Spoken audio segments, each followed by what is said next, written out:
வணக்கம் மக்களே. இன்னைக்கு நம்ம மார்ச் 8 கரண்ட் அஃபேர்ஸ் பார்க்க போறோம். நம்ம ஆளுநர் RN ரவியை மேற்கு வங்க ஆளுநராக நியமனம் செய்து ஜனாதிபதி திரௌபதி முர்மு உத்தரவிட்டார். தமிழகத்தின் புதிய ஆளுநராக பொறுப்புக்கு கேரள மாநில ஆளுநர் ராஜேந்திர விஸ்வநாத் ஆர்லேக்கர் நியமிக்கப்பட்டுள்ளார். அதனால மரியாதை நிமித்தமா நம்ம ஆளுநரை போய் பார்த்து அவருக்கு ஒரு திருவள்ளுவர் சிலையை பரிசா வழங்கிட்டு வந்திருக்கிறாரு நம்ம ஸ்டாலின் PM அவர்கள். நெக்ஸ்ட்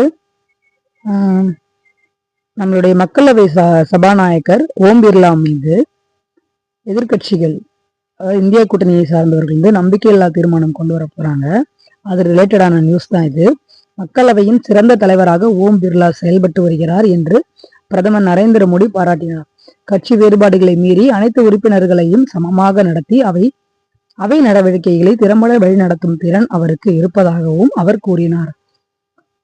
இப்ப எதுக்கு அவர் பாராட்டுறாருன்னா, இந்த மாதிரி தீர்மானம் கொண்டு வரீங்களே அவரு ரொம்ப நல்லபடியா செயல்பட்டாரு அப்படின்னு வந்து பிரதமர் அவர்கள் கூறுகிறாரு.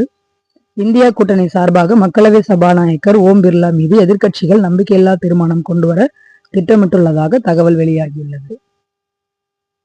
அடுத்த செய்தி, தமிழக செய்தித்துறையின் மூலம் பாரதியார் இல்லம் என்ற பெயரில் புதிய இன்ஸ்டாகிராம் தொடங்கப்பட்டுள்ளது. இந்த இன்ஸ்டாகிராம் பேஜ் எதுக்காகனா, இதன் மூலம் பாரதியாரின் கவிதைகள், அரிய வரலாற்று குறிப்புகள், காணொளிகள் மற்றும் புகைப்படங்கள் பொதுமக்கள் அறிந்து கொள்ளும் வகையில் வெளியிடப்படும் என தெரிவிக்கப்பட்டுள்ளது.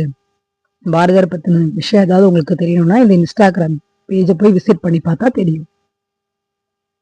அடுத்த செய்தி, குரியன் ஜோசப் குழு பரிந்துரை. ஆளுநர் தொடர்ச்சியாக தவறாக பயன்படுத்தப்படும் சூழலில் 2025ஆம் ஆண்டு ஏப்ரல் மாதம் தமிழ்நாடு அரசால் அமைக்கப்பட்ட குரியன் ஜோசப் குழு கூட்டாட்சி சமநிலையை மீட்டெடுக்க சீர்திருத்தங்களை பரிந்துரைத்துள்ளது. அதாவது இப்போ நம்மளுடைய ஆளுநர் RN ரவி வந்து ரீசெண்டா நம்ம முதலமைச்சர் அனுப்புற எந்த ஒரு மசோதாவையும் பாஸ் பண்ணாம அப்படியே வச்சிருந்திருப்பாரு. ஒரு பெரிய இழுபறி கேஸாவே இப்ப நடந்துகிட்டு இருந்தது. அதுக்கு ஒரு முற்றுப்புள்ளி வைக்கிற மாதிரி தமிழக அரசாலேயே அமைக்கப்பட்ட ஒரு குழு தான் வந்து குரியன் ஜோசப் குழு. இந்த மாதிரி ரெக்கமெண்டேஷன், இந்த மாதிரி சீர்திருத்தங்கள்லாம் பண்ணா தேவலான்னு இவங்க கொஞ்சம் ரெக்கமெண்டேஷன்ஸ் கொடுப்பாங்க. இதை வந்து சென்ட்ரல் கவர்மெண்ட்டுக்கு சப்மிட் பண்ணுவார். அடுத்த செய்தி, விஜய் அவர்களின் தேர்தல் வாக்குறுதியாக அறிவித்த திட்டங்கள் யாவை? மதிய உணவு மகளிர் திட்டம். 60 வயது வரை உள்ள அனைத்து குடும்ப தலைவிகளுக்கும் மாதம் 2500 நிதி உதவி. காமராஜர் கல்வி உரிமை திட்டம். 1ஆம் வகுப்பு முதல் 12ஆம் வகுப்பு வரை பயிலும் மாணவர்களின் பெற்றோர் அல்லது பாதுகாவலருக்கு ஆண்டு 15,000 நிதி உதவி. அண்ணாதுரை சூப்பர் 6. ஒவ்வொரு குடும்பத்திற்கும் கட்டணமில்லாமல் ஆண்டுக்கு 6 சிலிண்டர்கள். வெற்றி பயண திட்டம். அனைத்து அரசு பேருந்துகளிலும் பெண்கள் கட்டணமின்றி பயணம் செய்யலாம். ராணி வேலு நாச்சியார் படை. பெண்கள் மற்றும் குழந்தைகளின் பாதுகாப்பிற்காக பெண்களை மட்டுமே கொண்ட சிறப்பு போலீஸ் படை. அடுத்த செய்தி, தலைமை நீதிபதிக்கு வாழ்த்து. சென்னை உயர்நீதிமன்றத்தின் புதிய தலைமை நீதிபதியாக பொறுப்பேற்றுக் கொண்ட நீதிபதி சஷ்ருத் அரவிந்த் தர்மாதிகாரியை முதல்வர் MK ஸ்டாலின் நேற்று சந்தித்து மலர்கொத்து வழங்கி வாழ்த்து தெரிவித்தார். இப்போ சென்னை உயர்நீதிமன்றத்தின் புதிய தலைமை நீதிபதி பேர் யாருன்னு கேட்டாங்கன்னா நீதிபதி சஷ்ருத் அரவிந்தன் ஞாபகம் வச்சுக்கோங்க. அடுத்த செய்தி, பழங்கால கற்சிலைகள் கேலரி. தமிழகத்தின் பல்வேறு மாவட்டங்களில் கிடைக்கப்பெற்ற பழங்கால கற்சிலைகளை எழும்பூர் அரசு அருங்காட்சியகத்தில் பொதுமக்களுக்கு காட்சிப்படுத்தும் பணி நடந்து கொண்டிருக்கிறது. பழங்கால கற்சிலை துறை என்னென்ன கிடைச்சிருக்கோ அது எல்லாத்தையும் ஒரே இடத்துல வச்சிருக்கிறாங்க. எழும்பூர் அரசு அருங்காட்சியகம் டைம் இருந்தா போய் ஒரு வாட்டி விசிட் பண்ணிட்டு வாங்க. நெக்ஸ்ட், நடிகர்கள் கமல்ஹாசன் மற்றும் சிரஞ்சீவிக்கு தெலுங்கானா அரசு சிறப்பு திரைப்பட விருதுகள் அறிவித்துள்ளது.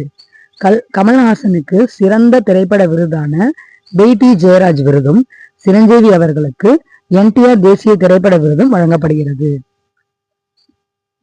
அடுத்த செய்தி, ஆல் இங்கிலாந்து ஓபன் பேட்மிண்டன் போட்டியில் இந்தியாவின் இளம் வீரர் லக்ஷயா சென்னின் தொடரும் அசத்தல் ஆட்டத்தால் 2வது முறையாக இறுதிக்கு தகுதி பெற்றுள்ளார். இப்போ பேட்மிண்டன் வந்து ஆல் இங்கிலாந்து ஓபன் பேட்மிண்டன் நடந்துகிட்டு இருக்குது. அதுல இந்தியாவை சேர்ந்த லக்ஷயா சென் வந்து சூப்பரா விளையாடிட்டு இருக்காரு. இறுதிக்கு தகுதியும் பெற்றிருக்கிறாரு.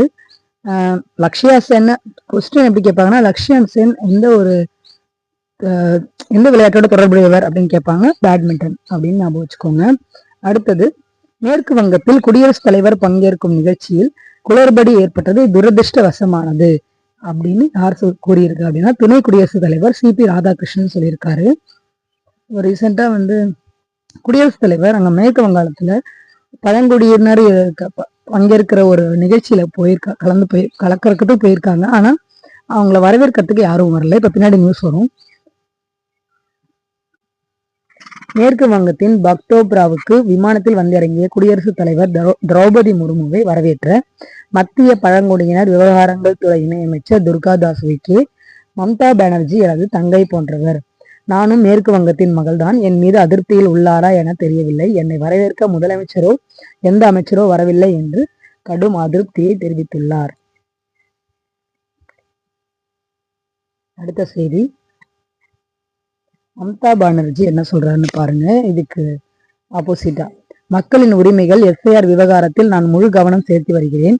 பழங்குடியினர் குறித்து குடியரசுத் தலைவர் முர்மு பேசியுள்ளார். அப்படியெனில் மணிப்பூரிலும் பாஜக ஆளும் மற்ற மாநிலங்களிலும் பழங்குடியினர் சித்திரவதை செய்யப்பட்ட போது ஏன் நீங்கள் மௌனமாக இருந்தீர்கள் என்ற கேள்வி எழுப்பினார். இது கொஞ்சம் அரசியல் ரீதியா போற மாதிரி தெரியும். ஆக்சுவலி இப்ப நம்ம ஒரு நியூஸ் படிக்கக்குள்ள பேக்ரவுண்ட்ல என்ன நடக்குதுன்னு தெரிஞ்சா மட்டும்தான் நமக்கு ஈஸியா அது ஞாபகம் வச்சுக்க முடியும். அதுக்காக தான் இதை போட்டிருக்கேன். அதாவது இவங்க ஒரு நிகழ்ச்சி பங்கேற்கிறதுக்காக பிரசிடென்ட் அவர்கள் போயிருக்காங்க. அங்க இவங்க வரல. இவங்க என்ன சொல்றாங்கன்னா, இப்ப தேர்தல் டைம்ல நீங்க இவ்வளவு நாள் வராம இன்னைக்கே வரீங்க, அதுவும் இல்லாம எனக்கும் இவங்க வர முடியாததுக்கான காரணத்தை செக்யூரிட்டி மூலமா சொல்லி அனுப்பியிருக்காங்க. இருந்தாலும் ஏன் வரலன்னு சொல்லி இவங்க எலெக்ஷன் பிரச்சாரம் பண்ற மாதிரிதான் வந்திருக்கிறாங்க. அதனால இவங்க போல.